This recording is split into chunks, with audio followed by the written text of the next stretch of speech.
பேசாம நம்மளும் இந்த மாதிரி கிளிகள் மேட்ரிமோனியிலேயே ஒரு ஜிகிடிய பார்த்து கல்யாணம் பண்ணிருக்கலாமோ? என்ன கலர் கலரா இருக்காளுது.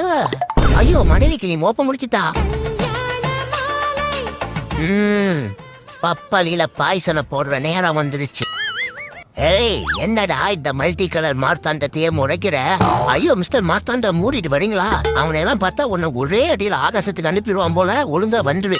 ஏய், என்ன நீ முறைச்சிட்டு தான் இருக்கியா? மாடு திங்கும் புல்லு, நான் அடிச்சா பறக்குவோம் பல்லு. என்னடா லூசு மாதிரி பேசிட்டு இருக்க மார்த்தா? ஒரு நாளைக்கு எத்தனை பூனைக்கிட்ட தான் அடி வாங்குவ? வில்லேஜ்ல இருக்கும் வயலு இந்த மார்த்தாண்டம் ஒரு புயலு. அவன் கொஞ்சம் கொஞ்சமா க்ளோஸ் ஆகிட்டே வரான்டா. சொன்னா கேளுடா. காயத்துக்கு வைப்பாங்க டிஞ்சர், உன் மூஞ்சி இப்ப ஆக போது பஞ்சர். ஐயோ உனக்கு சண்டையும் போட தெரிய மாட்டேங்குது. ஆனா வாய் மட்டும் விண்வெளி வரைக்கும் பறக்குது. வாயேண்டா கம்முனே. மார்த்தா, சொன்னா புரிஞ்சுக்கடா. உன் பாடி தான் மல்டி